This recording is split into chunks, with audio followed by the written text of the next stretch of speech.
한 예화 사이트에서 인용한 내용입니다. 10개월이 된 어린아이를 팔에 안고 있는 30대 초반의 한 남자가 공원에 왔습니다. 이 사람은 어린아이에게 걸음마를 가르치기 시작하였습니다. 이제 간신히 일어나는 아이의 옷깃을 잡고 아이를 걷게 하려고 애를 썼습니다. 하지만 아이는 한 발짝을 떼고는 곧 넘어졌습니다. 아이에게 용기를 북돋아주며 다시 걸음마를 시켰지만 아이는 두 발짝도 못 떼고 계속 넘어졌습니다. 이러기를 1시간이 가까이 되었습니다. 그러던 아이가 지쳤는지 잠시 칭을대더니 그 남자의 무릎에 누워 잠이 들기 시작했습니다. 30여 분쯤 지났을까 남자는 잠에서 깨어난 아이에게 또다시 걸음마를 시켰습니다. 그러다 해질 무렵이 되자 그 남자는 일어났습니다. 그때 옆 벤치에서 지켜보고 있는 노인을 의식한 남자는 노인에게 다가와서 말을 건넸습니다. 우리 아이가 걷는 모습을 보셨습니까? 도와주지도 않았는데 오늘 제 아이가 3걸음이나 걸었습니다. 그러나 노인은 퉁명스럽게 말을 하였습니다. 내가 보니 그 애는 오늘 35번이나 넘어졌습니다. 그 남자는 놀랐습니다. 아, 그러세요? 저는 넘어지는 것을 몰랐는데 남자는 팔에 안은 아이의 볼에 입을 맞추더니 노인을 향해서 웃으면서 말을 하였습니다. 걸음마를 배우는데 35번쯤 넘어진 게 뭐 대수입니까? 걷는 것이 중요하죠. 이 예화를 통해서 우리가 알 수 있는 것은 넘어져야 걸을 수 있다는 것입니다. 넘어지지 않고 걸을 수 있는 아이는 아마도 한 사람도 없을 것입니다.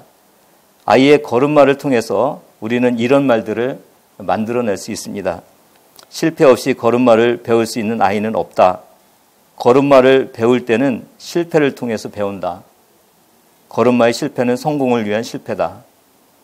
존 키츠는 어떤 의미에서 볼 때 실패는 성공에 이르는 고속도로라고 할 수 있다고 말했습니다. 미국의 야구 역사상 베이브 루스는 유명한 홈런 왕입니다. 그는 통산 714개의 홈런을 때려서 1976년까지도 세계의 최고 기록을 유지한 사람입니다. 그런데 베이브 루스는 또 다른 세계 기록을 보유하고 있었습니다. 그것은 스트라이크 아웃을 당한 횟수입니다. 자그마치 1330번이나 스트라이크 아웃을 당했습니다. 베이브 루스에게 세계 최고의 기록의 스트라이크 아웃을 당하지 않았다면 그는 홈런왕이 되지 못했을 것입니다. 오늘 본문은 눈의 아들 여호수아가 여리고를 정복하기 위해서 2명의 정탐꾼을 여리고에 보내서 정탐을 하는 이야기입니다. 성경에는 2개의 대표적인 정탐꾼 이야기가 있습니다. 첫 번째 정탐꾼 이야기는 출애굽한 이스라엘 군대가 가나안을 정복하기 위해 가데스 바네에서 머물 때 각 지파별로 한 명씩 뽑아서 12명의 정탐꾼을 가나안 땅에 보낸 이야기입니다. 이 정탐꾼 작전은 실패로 끝났습니다. 하나님께서 주신 땅을 밟았지만 거대한 안악자손을 보고는 우리는 스스로 보기에도 메뚜기 같다고 말했습니다. 그들은 우리는 저들의 밥이라고 말하면서 주저앉아 울고 정복을 포기했기 때문입니다. 그러나 오늘 2번째 정탐꾼 이야기는 성공한 이야기입니다. 왜냐하면 주저앉아 울지 않았고 여리고성은 무너졌기 때문입니다. 큰 틀에서는 오늘 본문의 정탐꾼 이야기는 성공한 이야기입니다. 그러나 자세히 보면 정탐꾼의 이야기는 실패한 이야기로부터 시작됩니다. 오늘 본문 2절을 보면 어떤 사람이 여리고 왕에게 이스라엘의 정탐꾼이 라합의 집에 들어갔다는 사실을 알립니다. 정탐꾼은 여리고에 들어갔지만 그만 발각되고 말았습니다. 한 번의 실패가 아닙니다. 4절을 보면 정탐꾼이 발각되어서 왕으로부터 체포 명령을 받은 자들이 라합의 집에 들어오기 전에 라합이 벌써 정탐꾼들을 숨겼다고 말합니다. 상식적으로 볼 때 정탐꾼이 적군에 가서 자신의 신분을 드러낼 가능성은 없습니다. 정탐꾼은 이미 라합에게도 발각된 것을 알 수 있습니다. 2명의 정탐꾼 이야기는 여리고 왕에게도 발각되고 기생 나합에게도 발각된 매우 위험한 실패한 이야기로부터 시작됩니다. 그러나 두 사람의 정탐꾼은 이 실패 때문에 성공한 정탐 활동을 마치고 돌아갈 수 있었습니다. 사랑하는 성도 여러분, 성공만이 우리의 인생을 성공으로 이끌지 않는다는 사실을 바라보시기 바랍니다. 때로는 우리 인생의 실패가 성공보다 더 큰 유익을 우리에게 줄 때가 있는 것입니다. 로마서 8장 28절은 우리가 알거니와 하나님을 사랑하는 자, 곧 그 뜻대로 부르심을 받은 자들에게는 모든 것이 합력하여 선을 이루느니라고 말씀하고 있습니다. 오늘 본문인 여리고 정탐에서 생각해 볼 것은 성공의 무익과 실패의 유익입니다. 여리고 정탐에서 성공했다고 할 수 있는 것은 발각되지 않고 정보를 얻고 돌아가는 것입니다. 그런데 문제는 기생 나합의 집에 은밀히 들어가서 발각되지 않고 얻을 수 있는 정보가 무엇이 있겠습니까? 정탐의 성공은 아마도 여리고성은 절대로 무너질 수 없는 견고한 성이라는 정보였을 것입니다. 이 정탐에 성공했다면 여리고성 앞에서 이스라엘 백성들은 또 한 번 두려워 떨었을 것입니다. 그들의 강함에 마음이 녹아 내렸을 것입니다. 즉 정탐의 성공은 여리고성 정복의 싸움에 대한 두려움으로 다가왔을 것입니다. 그래서 만약 이들이 정탐에 성공했다면 그것은 이스라엘 백성들에게 이익이 아니라 그들에게 해로운 것이 되었을 것입니다. 이 경우 성공은 무익입니다. 실패의 유익은 첫째로 라합이 자기 편이라는 것을 확인했습니다. 적인 자신들을 숨겨 주었습니다. 실패의 유익의 두 번째는 라합의 정탐꾼들을 선대하게 했습니다. 실패의 세 번째는 라합이 자신들을 선대하면서 협상하려는 이유를 알게 되었다는 것입니다. 라합은 하나님께서 여리고성을 무너뜨릴 것에 대한 확신을 갖고 있었습니다. 9절에서 라합은 정탐꾼들에게 이렇게 말합니다. 말하되 여호와께서 이 땅을 너에게 주신 줄을 내가 아노라. 우리가 너희를 심히 두려워하고 이 땅 주민들이 다 너희 앞에서 간담이 녹나니. 네 번째 실패 유익은 여리고성 정탐의 발각은 더 이상의 정보를 얻지 못하고 다만 하나님에게 마음을 녹을 정도로 떨고 있는 여리고 사람들의 심정만을 갖고 갔다는 것입니다. 결론은 여리고 정탐에 실패했기 때문에 여리고 전쟁에서 성공할 수 있었습니다. 기독교인들에게 성공은 견고한 여리고성을 보는 것이 아니라 견고한 여리고성을 보는 대신에 하나님을 보는 것입니다. 만약에 이스라엘 백성에게 하나님 대신에 견고한 여리고성을 보았다면 여리고 정복 사업은 많은 어려움을 겪게 되었을 것입니다. 그러나 이스라엘 백성들은 그 견고한 여리고성 대신에 라합의 입에서 나온 하나님에 대한 위대하심을 보게 되었습니다. 하나님을 볼 수 있으면 실패도 성공입니다. 이를 통해서 성공 지상주의가 얼마나 하나님의 일하심을 축소시키는지를 알 수 있습니다. 예수 믿으면 그냥 잘 되어야 한다는 생각은 성공의 무익과 실패의 유익을 모르기 때문에 나온 말입니다. 라합과 정탐꾼의 특별한 이야기의 첫 번째는 실패가 오히려 정탐을 성공할 수 있게 만들었다는 것입니다. 하나님의 방법은 인간의 방법과 다릅니다. 인간은 성공해야 성공한다고 생각합니다. 은밀하게 적국에 들어가서 은밀하게 정보를 알아내고 은밀하게 본국으로 들어가는 것이 성공한 정탐입니다. 그러나 하나님은 정탐자들을 발각나게 하십니다. 그리고는 적국에 있는 진짜 신실한 사람 라합을 드러냅니다. 라합의 고백을 통해서 정탐꾼들은 하나님께서 여리고를 이스라엘 군대에게 주신 것을 확신하게 하셨습니다. 사랑하는 여러분, 세상의 생각을 가지고 내가 실패했다고 결론을 내리지 마시기 바랍니다. 실패 없는 인생만을 고집하지 마시기 바랍니다. 하나님은 실패를 통해 더 큰 성공을 허락하시는 분이시기 때문입니다. 오늘 여러분의 인생의 실패의 그림자가 그려져 있습니까? 그래도 아직 낭망할 때가 아닙니다. 그 실패가 하나님이 주시는 성공을 포장한 보자기인지 살펴보아야 합니다. 그래서 많은 사람이 성실한 실패는 성공의 자산이라고 그럽니다. 믿음 안에 사는 실패는 성공으로 나가는 길입니다. 신앙인 중에서 고칠 수 없는 병이 찾아왔기 때문에 하나님을 더 확실히 만난 사람들이 수없이 많습니다. 나만 장군은 아람 왕의 군대 장관입니다. 만약에 나만 장군이 건강했다면 이스라엘에 와서 하나님의 종 엘리사를 만나지 못했을 것입니다. 그에게 나병이 없었다면 그는 절대로 요단강에 들어가 7번이나 몸을 담그는 그런 일을 하지 않았을 것입니다.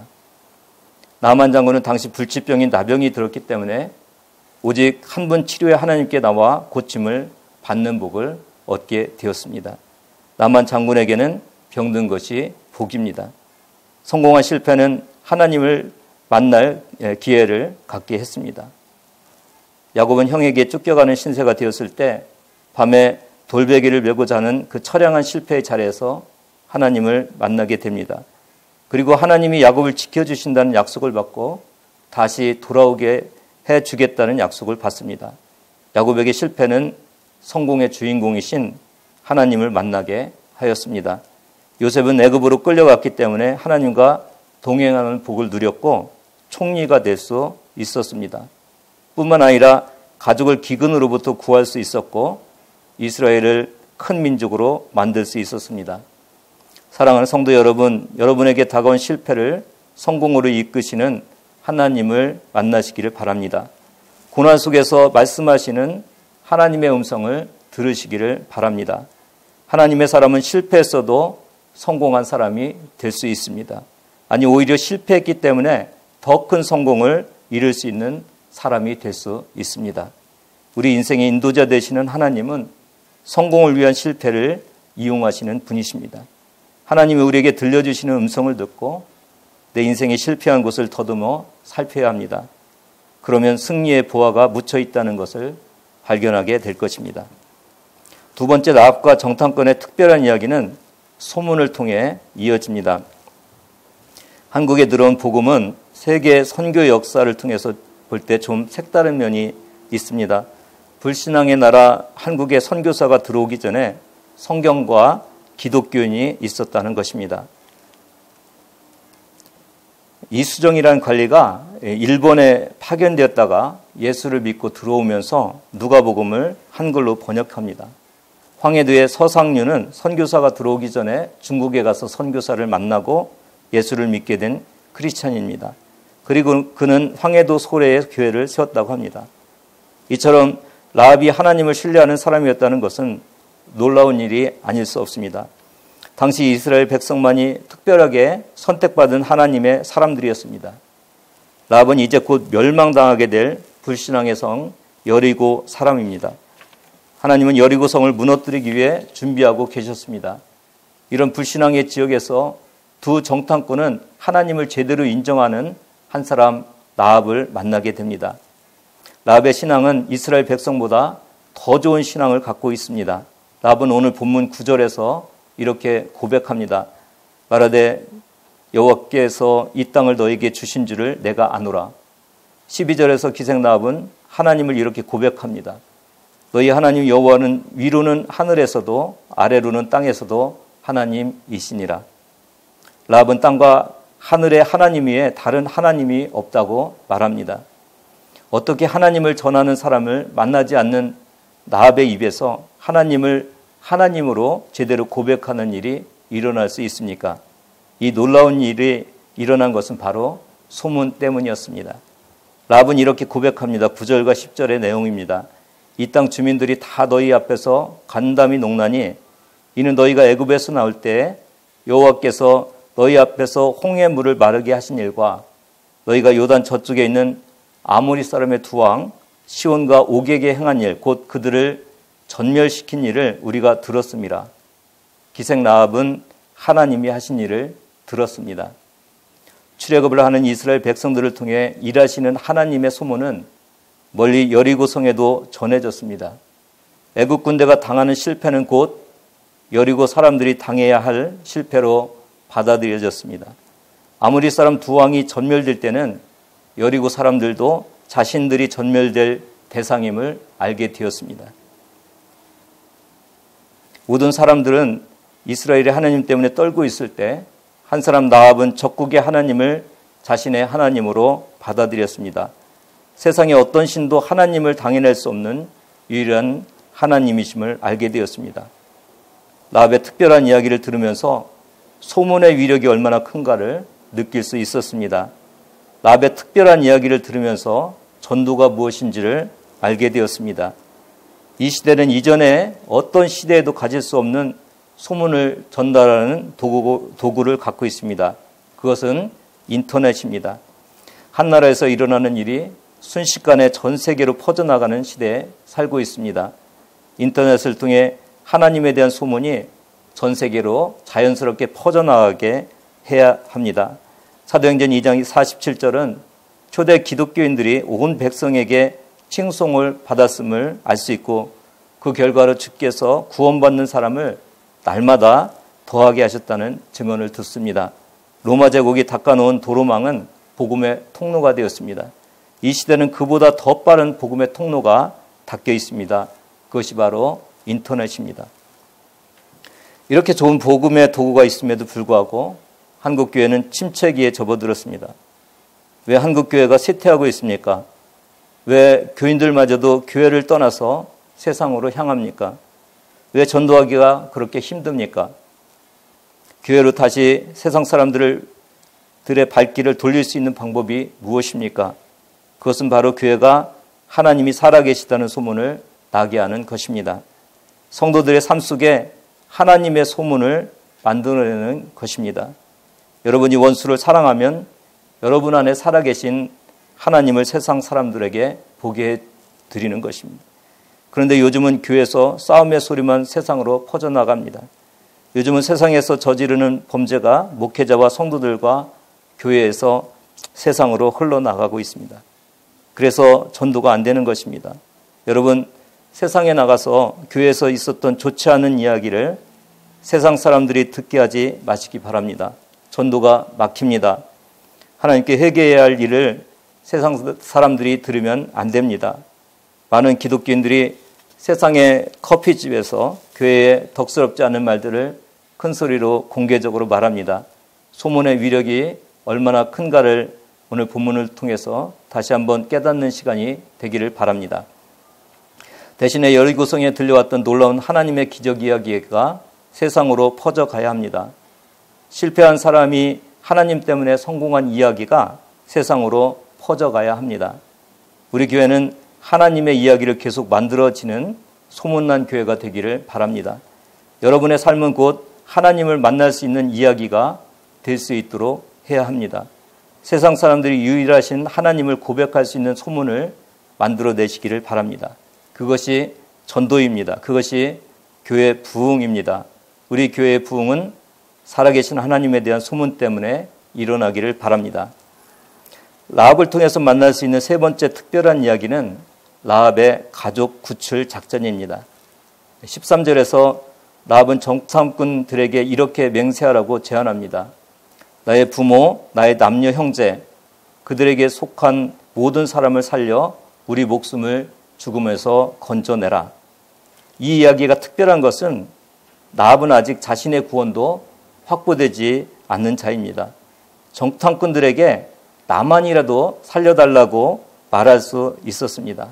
그것이 자신이 살 수 있는 가장 손쉬운 협상이었습니다.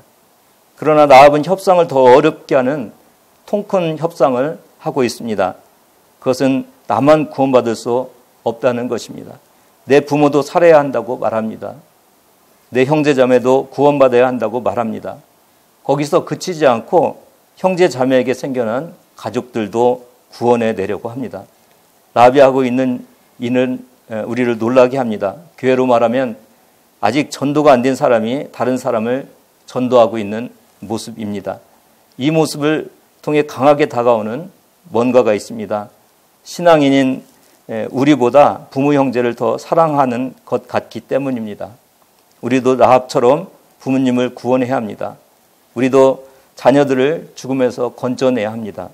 우리의 부모님을 전도해야 하고 우리의 자녀들을 전도해야 합니다. 라합은 멀리서 들려오는 하나님에 대한 소문을 듣고도 곧 다가올 멸망을 확실히 믿었습니다. 이 소문은 여리고성에 있는 사람만 멸망시키는 것이 아니라 오늘도 이 세상의 멸망의 소문입니다. 믿지 않으면 어느 누구도 살아남지 못한다는 강력한 고백입니다. 우리는 십자가의 사랑을 체험한 사람들입니다. 라합보다 더 적극적으로 우리의 주변 사람들을 구원하기 위해 힘써야 될 사람들입니다. 예수님은 마태복음 5장 29절에서 만약 네 오른 눈이 너를 실족하게 해서 천국에 들어가지 못하게 만들면 차라리 눈을 빼버리라고 말씀하십니다. 왜냐하면 온몸이 지옥에 들어가는 것보다 그것이 차라리 낫기 때문입니다. 마태복음 10장 28절에서는 지옥은 몸과 영혼이 멸망당하는 곳이라고 말합니다. 마태복음 18장 9절에서는 예수 믿지 않고 멸망당하면 지옥불에 던져진다고 말합니다. 그 불은 마가복음 9장 43절에서는 영원히 꺼지지 않는 불이라고 말합니다. 라합은 이스라엘 싸움의 현장을 소문을 듣고 잘 알았습니다. 이스라엘 군대가 쳐들어오면 생명을 남기지 않고 다 죽음에 이른다는 사실을 알았습니다. 이스라엘 군대 즉 하나님의 군대와의 싸움은 곧 죽음이라는 사실을 절실히 깨달았기 때문에 간담이 녹았습니다. 우리도 지옥의 소문을 들으면서 간담이 녹아내려야 합니다. 라합과 같이 하나님 앞에 협상의 대상으로 우리의 자녀들, 부모님과 형제들을 올려놓아야 합니다. 어느 날 악한 영들이 모여서 사람들을 천국에 가지 못하게 할 수 있는 방법을 의논했습니다. 회의 결과는 강단에서 지옥에 대한 설교를 못하게 하는 것이 가장 좋은 방법이라는 결론에 이르게 되었습니다. 우리가 내 자녀들, 우리 부모님 그리고 형제자매를 놓고 기도하면서 교회로 인도해야 할 가장 큰 이유는 우리의 자녀와 부모님을 지옥으로 보내면 안 되기 때문입니다. 앞으로 당할 죽음은 라합과 같이 아직 하나님의 백성이 되지 못한 사람까지도 두려워 떨고 하나님께 손들고 나오게 하는 것입니다. 자신뿐만 아니라 부모, 형제, 자매들을 하나님의 백성으로 인도했습니다. 저와 여러분에게도 지옥에 대한 거룩한 두려움이 있기를 바랍니다. 우리 자녀들, 부모님과 형제, 자매들이 지옥 가지 않도록 힘쓰시고 애쓰시기를 바랍니다. 오늘 우리는 라합과 정탐꾼의 이야기를 통해 세 가지 하나님의 음성을 듣습니다. 첫째는 하나님은 실패를 이용해서 가장 확실한 성공을 만들어내시는 분이라는 것입니다. 둘째는 하나님이 일하심에 대한 소문을 만드는 교회와 성도가 되어야 한다는 것입니다. 세 번째는 라합은 자신의 구원만을 위해 협상하지 않았습니다. 부모와 형제 자매를 구원에 동참시켰습니다. 이런 은혜가 저와 여러분에게 있기를 주님의 이름으로 축복합니다.